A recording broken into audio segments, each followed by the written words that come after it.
उकळत्या पाण्यामध्ये सिमला मिरची टाकून तर पहा. यापूर्वी ही रेसिपी तुम्ही कधीच केली नसणार आहे. सिमला मिरची आणि टोमॅटो उकळत्या पाण्यामध्ये टाकून असा काय मॅजिक होणार याचा प्रश्न तुम्हालाही पडला असेल. ही रेसिपी एकदम नवी आहे. खरं तर ही रेसिपी मी स्वतः पहिल्यांदा जेव्हा केली होती ना, तेव्हा आम्हाला एवढी आवडलेली, मी आठवड्यातनं 2-3 वेळा तरी ही रेसिपी नक्कीच करते. जे लोक सिमला मिरची खात नाहीत ना, ते लोक आरामात ही रेसिपी आवडीने खातील याची मी तुम्हाला गॅरंटी देते.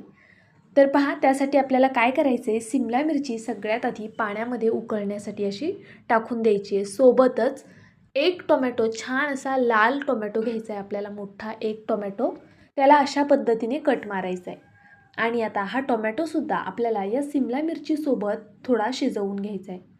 ही रेसिपी करायला खरं तर खूप जास्त सोपी आहे.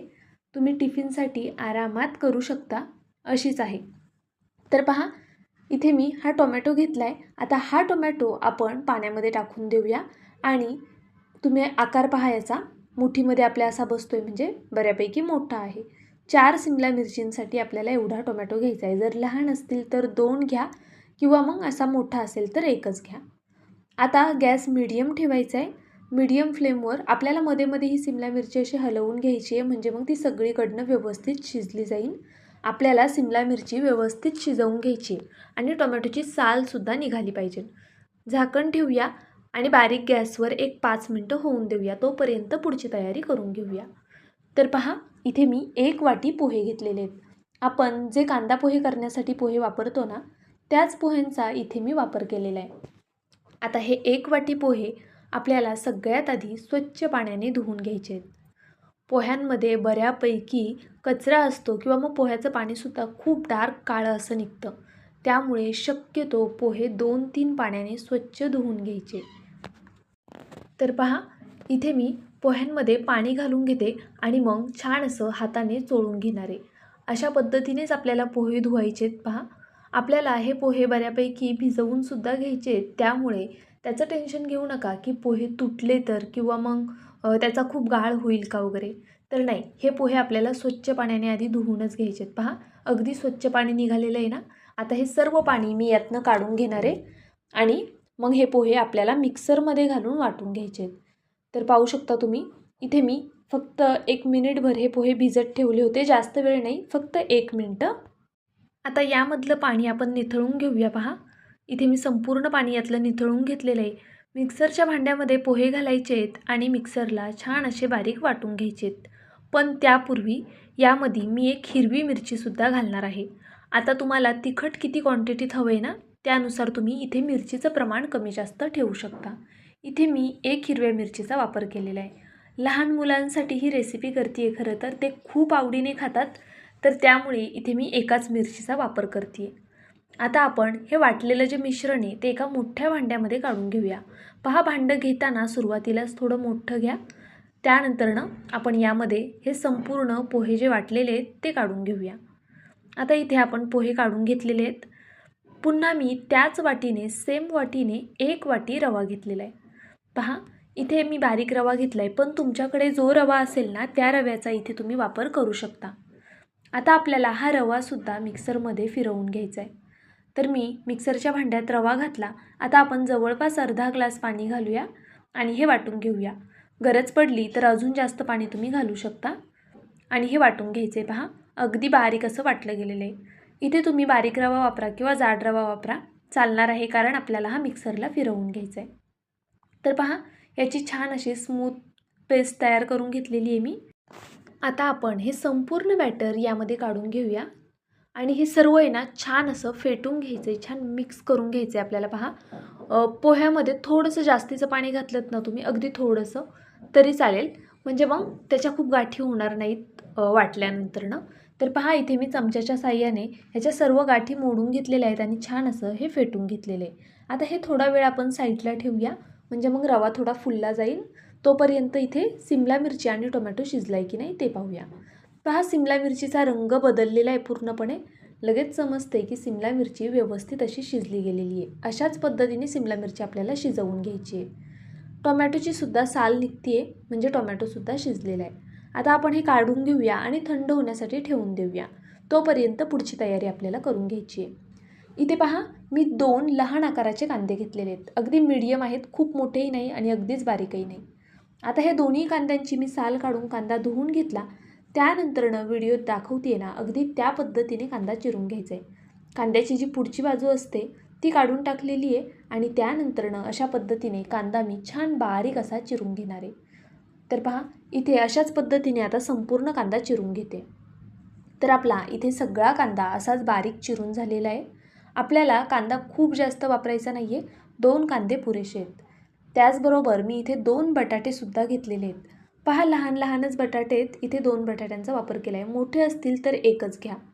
हे बटाटेसुद्धा आपल्याला अशा छोट्या छोट्या पीसेसमध्ये कट करून घ्यायचे आहेत. तर इथे मी दोन्ही बटाटे अशा पद्धतीने कट करून घेतलेले आहेत. आता हे बटाटे आपण पाण्यामध्ये धुवून घेऊया. 1-2 पाण्याने मी हा बटाटा धुवून घेणार आहे. म्हणजे यामधला जो स्टार्च असतो ते निघून जाईल आणि मग त्यामुळे आपला जो बटाटा आहे तो वाटल्यानंतरनं असा लाल पडणार नाही किंवा काळा पडणार नाही. तर पहा, इथे मी आता मिक्सरच्या भांड्यामध्ये सेम भांड्यात बटाटा घालून घेतला आणि यामध्ये मी पुन्हा लिंबाचा रस घालणार आहे. तर पहा, इथे मी अगदी थोडासा लिंबाचा रस घातला आहे. लिंबाचा रस आवर्जून घाला. जर लिंबाचा रस नसेल तर 1-2 चमचे दह्याचा वापर तुम्ही करू शकता. जर दही किंवा लिंबूही नसेल तरीसुद्धा तुम्ही हा पदार्थ करू शकता, पण त्यामुळे टेस्ट छान येणार आहे. तर पहा, इथे मी बटाटासुद्धा छान असा अगदी फाईन वाटून घेतलेला आहे. पाणी न घालताच मी बटाटा इथे वाटून घेतलेला आहे. आता आपण हा बटाटा यामध्ये घालून घेऊया आणि त्यानंतरनं मिक्सरच्या भांड्यामध्ये बऱ्यापैकी बॅटर लागलेलं असतं, तर यामध्ये गरजेनुसार पाणी घालायचं आणि पुन्हा हे एकदा फक्त मिक्सरला ऑन ऑफ मोडवर फिरवून घ्यायचं. तर पहा, हे संपूर्ण पाणी मी यामध्ये घालून घेतलं. आता आपण हे सर्व छान असं एकजीव करून घेऊया. पाहू शकता, अगदी या पद्धतीने मी हे सर्व छान मिक्स करून घेते आहे. असं केल्यामुळे काय होईल, बटाटा आणि पोहे, रवा सर्व एकजीव होईल आणि यामध्ये अजिबात गाठी वगैरे राहणार नाहीत. आत्ता या स्टेजला आपल्याला गरजेनुसार पाणी आत्ताच ॲड करून घ्यायचे. हे बॅटर आपल्याला खूप जास्त घट्ट ठेवायचं नाही आहे, त्याचबरोबर अगदीच पातळही करायचं नाही आहे. हे मला थोडंसं घट्ट वाटते म्हणून मी यामध्ये अगदी थोडंसं परत पाणी घातलेलं आहे. तर पहा, आता तुम्ही किती प्रमाणामध्ये वाटीमध्ये रवा आणि पोहे घेताय त्यानुसार तुम्हाला पाणी लागू शकतं. तर इथे मी सर्व हे छान असं मिक्स करून घेतलं. एक 5 मिनटासाठी पुन्हा हे बॅटर साईडला ठेवून देऊया, म्हणजे रवा छान अजून फुलला जाईल. भरपूर असा लसूण सोलून घेतलेला आहे. हा लसूण आपण छान असा बारीक कट करून घेऊया. तुम्ही हवं तर लसूण ठेचून त्यानंतरनं चिरून घेतलात तरीसुद्धा चालणार आहे. तर पहा, अशा पद्धतीने मी हा संपूर्ण लसूण चिरून घेते आहे. लसणाचा वापर थोडा जास्त करा, लसणामुळे या रेसिपीला खूप छान चव येते. तर पहा, आपला लसूण चिरून झालेला आहे. इथे अशा पद्धतीने लसूण चिरून घेतला. त्यानंतरनं जे थंड झालेली सिमला मिरची आणि टोमॅटो आहे ती घ्यायची आहे. आता आपल्याला इथे सगळ्यात महत्त्वाचं काय करायचं आहे की टोमॅटोची साल काढून घ्यायची आहे. इथे मी एका टोमॅटोचा वापर केला आहे, पण तुम्हाला हवं असल्यास तुम्ही 2 टोमॅटोसुद्धा वापरू शकता. तर पहा, इथे मी टोमॅटोची साल काढून घेतली. आता त्यानंतरनं जी आपली सिमला मिरची आहे ना, तीसुद्धा पहा अगदी परफेक्ट अशी शिजली गेलेली आहे. आता या सिमला मिरचीमधल्या ज्या बिया आणि देठाकडची बाजू आहे ना, ती आपल्याला काढून घ्यायची आहे. तर पहा, अगदी सहज ही सेपरेट होती आहे. अशा पद्धतीने मी 4ही सिमला मिरचींची देठाकडची बाजू काढून घेणार आहे. आणि यामध्ये जे पाणी राहतं ना, आपण जी भाजी उकळून घेतलेलं पाणी आहे ते पाणी आपल्याला गाळून घ्यायचे आणि त्यानंतरनं ज्यावेळेस आपण पीठ मळतो ना चपातीसाठी, त्यामध्ये तुम्ही ते पाणी वापरू शकता. जर तुम्ही चपात्या करणार नसाल तर तुम्ही ते पाणी झाडांनासुद्धा घालू शकता. तर पहा, इथे मी हे संपूर्ण देठं काढून घेतलेली आहेत. आता एका चॉपरमध्ये आपल्याला ही सिमला मिरची तोडून घालायची आहे, म्हणजे मग व्यवस्थित अशी ती बारीक होईल. तर पहा, अशा पद्धतीने मी तिचे छोटे छोटे पीस करून ही सिमला मिरची तोडून घालणार आहे. मी हे तोडते आहे त्यावेळेस तुमच्या लक्षात येत असेल की सिमला मिरची किती प्रमाणामध्ये शिजलेली आहे. अशाच पद्धतीने आपल्याला ही सिमला मिरची शिजलेली हवी आहे. कच्ची अजिबात ठेवायची नाही आहे, तिला व्यवस्थित शिजवूनच घ्यायची आहे. असं केल्यामुळे काय होतं, सिमला मिरचीचा उग्रवास पूर्णपणे निघून जातो. अजिबात तिला स्वतःचा उग्रवास राहत नाही. ज्यांना सिमला मिरची आवडत नाही ना, ते सुद्धा अगदी आवडीने खाणार आहेत, याची मी तुम्हाला गॅरंटी देते. पहा, इथे मी 4ही सिमला मिरची चॉपिंग मध्ये इथे टाकून घेतलेले आहेत चॉपरमध्ये. त्यानंतरनं एक जो टोमॅटो आपण शिजवून घेतला होता तो सुद्धा लहान लहान पीसेसमध्ये कट करून यामध्ये घालून घेऊया. तर पहा अशा पद्धतीने याचा देठाकडची बाजू थोडीशी निबार आहे, पण तरीसुद्धा आपण ही वापरू शकतो. तर पहा इथे मी सगळं व्यवस्थित घालून घेतलं. आता आपल्याला हे चॉपरला छान असं बारीक करून घ्यायचं आहे. आपण पावभाजी करताना भाज्या कशा मॅश करतो तशा पद्धतीने मॅश व्हायला हवं आहे. म्हणजे खूप असं अगदीच बारीकही नाही आणि खूप मोठ्या मोठ्याही नाही. तर पहा मी इथे तुम्हाला दाखवते अशा पद्धतीने दरदरीत असं हे वाटून घ्यायचं आहे आपल्याला. आता चला लगेच पुढची स्टेप करून घेऊया. तर पहा इथे मी एक कढई ठेवलेली आहे, ज्यामध्ये आपण भाज्या उकळून घेतलेल्या ना सेम तीच कढई ठेवलेली आहे. आता या कढईमध्ये मी थोडंसं तेल घालून घेतलं आहे. गरजेनुसार तेल घालायचं आहे, तुम्हाला जितपत हवं आहे तितकं तुम्ही घालू शकता. मी 2 चमचे इथे तेल घालून घेतलेलं आहे. तेल छान गरम झालं की यामध्ये मोहरी घालायची. मोहरी छान अशी तडतडून द्यायची. त्यानंतरनं यामध्ये जिरं घालायचं. पहा जिरंसुद्धा छान असं फुललं गेलं की मग पांढरे तीळ घालायचे. आता थंडी आहे म्हणून मी पांढऱ्या तिळाचा वापर केला आहे. तुम्हाला जर पांढरे तीळ स्किप करायचे असतील तर नक्कीच तुम्ही करू शकता. त्यानंतरनं इथे मी लसूण जो ठेचून घेतला होता ना चिरून तो घालून घेतला आहे. आता आपल्याला लसूण थोडासा तेलावरती परतवून घ्यायचा आहे. ही फोडणी ज्यावेळेस तुम्ही देताना लसूण घातल्यानंतर खरंच खूप छान सुगंध येतो. आता मी कट केलेला कांदा घालते आणि कांदा घातल्यानंतर ना सगळ्यात महत्त्वाची गोष्ट गॅस आपला मीडियम टू हाय पाहिजे आणि यामध्ये लगेच मीठ घालून घ्यायचे म्हणजे कांदा लवकर मऊ होईल. आता इथे मीडियम फ्लेमवर मी कांदा छान असा परतवून घेणार आहे. तर पहा अशा पद्धतीने सगळीकडे हे मीठ लागलं गेलं आणि छान असा कांदा परतवून झाला. तर पहा कांद्याचा रंग बदलेपर्यंत इथे आपण हा कांदा परतवून घेतलेला आहे. पाहू शकता तुम्ही आता कांदा व्यवस्थित असा परतला गेलेला आहे. मऊसुद्धा झाला आहे आणि त्याचा रंगसुद्धा हलकासा बदलला गेलेला आहे. आता यामध्ये आपल्याला काही बेसिक मसाले घालायचे आहेत. अजिबात जास्तीचे मसाले वापरायचे नाही आहेत, अगदी बेसिक. सगळ्यात आधी हळद पावडर घातली. त्यानंतर रंग छान यावा म्हणून थोडीशी बेडगी मिरची पावडर, लाल तिखट आवडीनुसार घालायचे आणि पावभाजी मसाला घालायचा आहे यामध्ये अर्धा चमचा. खूप जास्त नाही, फक्त अर्धा चमचा इथे मी पावभाजी मसाला वापरलेला आहे. आणि थोडीशी तुम्ही धना पावडरसुद्धा इथे घालू शकता. आता हे सर्व मसाले छान असे तेलावरती आपण परतवून घेऊया. पहा थोडा वेळ तेलावरती मसाले परतवून झाले की त्यानंतरनं जे चॉपरमध्ये वाटून घेतलेली सिमला मिरची आणि टोमॅटो होता तो घालून घ्यायचा. आत्ताच दिसायला ही चटणी एवढी अप्रतिम दिसतीये की त्याला तोड नाही आहे. तुमचा विश्वास बसणार नाही. ही खायला एवढी कमाल लागते ना, खरंच खूप जास्त छान लागते. आपण चवीनुसार परत मीठ ॲड करूया आणि पुन्हा हे छान एकजीव करून घेऊया. अतिशय चटपटीत अशी ही चटणी आपली तयार होणार आहे. तर पहा मी हे सर्व छान असं मिक्स करून घेते आहे. तुम्ही टिफिनसाठी फक्त ही एवढीच चटणीसुद्धा देऊ शकता. ही अगदी झटपट होते.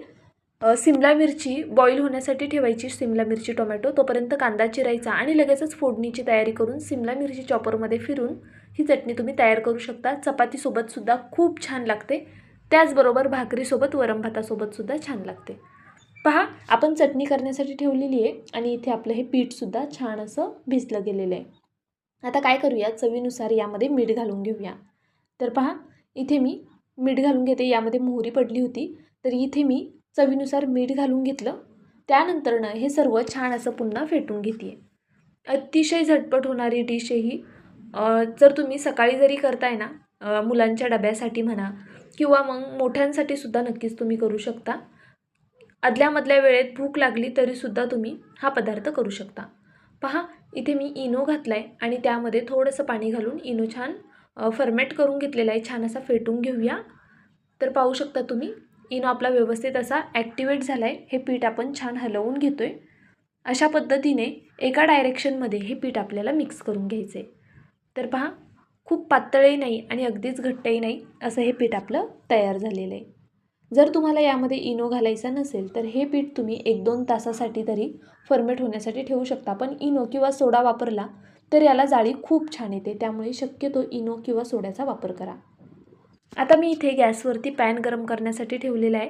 पॅन छान गरम झाला आहे. त्याला तेलसुद्धा लावून घेतलेले आहे. आता आपण यामध्ये डोसा घालून घेऊया. इथे मी तुम्हाला एकच डोसा करून दाखवणार आहे. फक्त म्हणजे तुमच्या लक्षात येईल की त्याला जाळी किती छान येते आणि पहिलाच डोसा आपला अजिबात चिटकत नाही. डोसा करायलासुद्धा पहा किती सोप्पा आहे. पोह्यामध्ये 1 हिरवी मिरची घालून पोहे वाटून घ्यायचे, रवा वाटून घ्यायचा. सेम प्रमाणामध्ये पोहे आणि रवा घेतलेला आहे. 2 बटाटे मिक्सरला वाटून घेतले. मीठ आणि थोडा इनो घालून छान असं मिक्स करून घेतलेलं आहे की आपले पटापट डोसे तयार होतात. आणि पहा, आपली ही चटपटीत चटणीसुद्धा तयार झालेली आहे. ही चटणी खरं सांगते खूप जास्त छान होते. अगदी मनापासून सांगते, एकदा नक्की करून पहा. केल्यानंतर ना मला कमेंट करून सांगायला विसरू नका की ही चटणी तुम्हाला आवडली की नाही, तुम्ही केलीत की नाही. वरतून कट केलेली कोथिंबीर घालूया आणि हे सर्व मिक्स करून घेऊया. जे सिमला मिरची खात नाहीत ना, खरं त्यांना एकदा आवर्जून द्या. त्यांना समजणार नाही ही सिमला मिरची आहे आणि खायला तर अप्रतिम लागते. तुम्हाला हवं तर थोडंसं लिंबूसुद्धा तुम्ही यामध्ये पिळू शकता. तर आपली चटणी तर तयार झालेली आहे. चला पाहूया डोसा झाला आहे की नाही. मी झाकण ठेवलं होतं 1 मिनिटासाठी फक्त आणि गॅस इथे मी बारीक करून ठेवलेला. आता पहा, झाकण काढून घेते आणि मग थोडीशी ह्याची वाफ जाऊन द्यायची. त्यानंतरनं याला अगदी हलकंसं तेल लावून घ्यायचं. तुम्ही तेलाऐवजी बटर किंवा तूपसुद्धा वापरू शकता. आता आपण हे पलटी करून घेऊया. पहा, अगदी सहज तव्यापासून सेपरेट होते. खालची साईड मी थोडीशी भाजून घेणार आहे आणि ही जी वरची साईड आहे ना, हिलासुद्धा मी अगदी हलकंसं अजून भाजून घेणार आहे. कारण मला ही साईड थोडी अशी लाईट वाटते खूप, त्यामुळे या साईडने आपल्याला डाग पडेपर्यंत भाजायचं नाही आहे. आता खालच्या साईड मी अगदी थोडंसं होऊन देते. पहा, अप्रतिम असा आपला हा डोसा तयार झालेला आहे. तुम्ही हवं तर पातळ डोसेसुद्धा घालू शकता, पण हे डोसे आहेत ना असे थोडे स्पंची जास्त छान लागतात. आता मी हा काढून घेतला आणि इथे दुसरा डोसा अशाच पद्धतीने घालून घेतला. आता हा दुसरा डोसा थोडा मोठा घातलेला आहे. तुम्ही हवं तर लहान लहान करा किंवा असे मोठेसुद्धा करू शकता. मस्त अशी यालासुद्धा जाळी येईल. पहा, इथे मी एका प्लेटमध्ये चटणी आणि डोसा घेतला आहे.